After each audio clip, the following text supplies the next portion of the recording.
விருதுநகர் மாவட்டம் நரிக்குடி அருகே மருமகன் கிணற்றில் தள்ளிவிட்ட மாமியாரை தீயணைப்புத் துறையினர் உயிருடன் மீட்டனர்.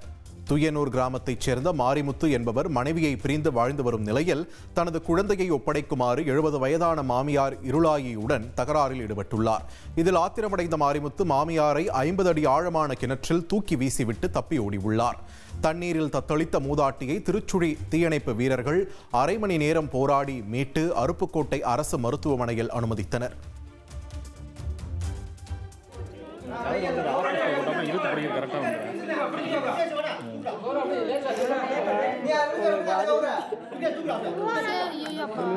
நமக்கு நீச்சல் தெரியாது நமக்கு எப்படி முடியும் ஃபுல்லாக போறாப்புல இருக்கும் தண்ணி அப்படின்ட்டு தண்ணி ஃபுல்லாக தூக்கி சுற்றி தண்ணி தண்ணியா சரி. ராணிப்பேட்டை மாவட்டம் சென்னை பெங்களூரு தேசிய நெடுஞ்சாலையில் கார் மீது சரக்கு ஆட்டோ மோதிய விபத்தில் 11 வயது சிறுமி உயிரிழந்த சம்பவம் சோகத்தை ஏற்படுத்தியுள்ளது. சென்னை ஆவடியைச் சேர்ந்த பால் விஜய் என்பவர் தனது குடும்பத்துடன் கர்நாடக மாநிலம் கூர்க் பகுதிக்கு சுற்றுலா சென்றுள்ளார். மீண்டும் அங்கிருந்து சென்னைக்கு திரும்பிய நிலையில் வாலாஜாபேட்டை தேவதானம் அருகே கார் மீது சரக்கு ஆட்டோ மோதி விபத்திற்குள்ளானது. இந்த விபத்தில் ஜெசிகா என்ற 11 வயது சிறுமி பரிதாபமாக உயிரிழந்துள்ளார். மேலும் 2 சிறுவர்கள் உட்பட 5 பேர் மருத்துவமனையில் அனுமதிக்கப்பட்டுள்ள நிலையில் போலீசார் வழக்கு பதிவு செய்து விசாரணை நடத்தி வருகின்றனர்.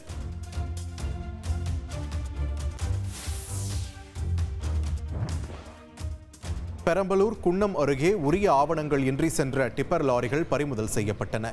லாரி உரிய ஆவணங்கள் இன்றி ஜல்லிக்கற்களை ஏற்றிச் சென்றதாக தகவல் கிடைத்ததை அடுத்து கலெக்டர், வருவாய்த்துறையினர், போலீசார் லாரியை மடக்கி பிடித்து விசாரணை மேற்கொண்டனர். 20க்கும் மேற்பட்ட டிப்பர் லாரிகளை போலீசார் பறிமுதல் செய்தனர்.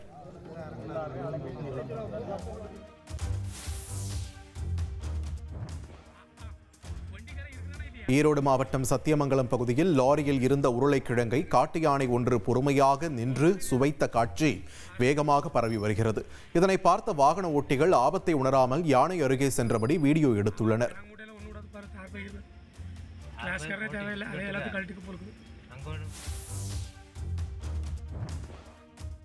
கிருஷ்ணகிரி மாவட்டம் மகாராஜகடையில் ஊருக்குள் புகுந்த 5 காட்டு யானைகள் பயிர்களை சேதப்படுத்தின. தகவல் அறிந்த வனத்துறையினர் பட்டாசு வெடித்து நீண்ட நேரம் போராடி யானைகளை வனப்பகுதிக்குள் அனுப்பினர். மேலும் வனப்பகுதியில் கால்நடைகளை மேய்ச்சலுக்கு அழைத்துச் செல்ல வேண்டாம் என்றும் அறிவுறுத்தப்பட்டுள்ளது.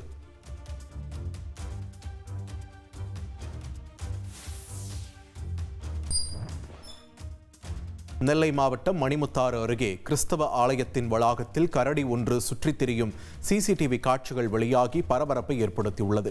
செட்டிமேடு கிராமத்தில் உள்ள கிறிஸ்தவ ஆலயத்தில் கரடி உலாவுவதால் அச்சமடைந்த மக்கள் கரடியை பிடிக்க உரிய நடவடிக்கை எடுக்க வேண்டும் என்று வனத்துறைக்கு கோரிக்கை விடுத்துள்ளனர். இனி செல்லும் இடமெல்லாம் செய்தி.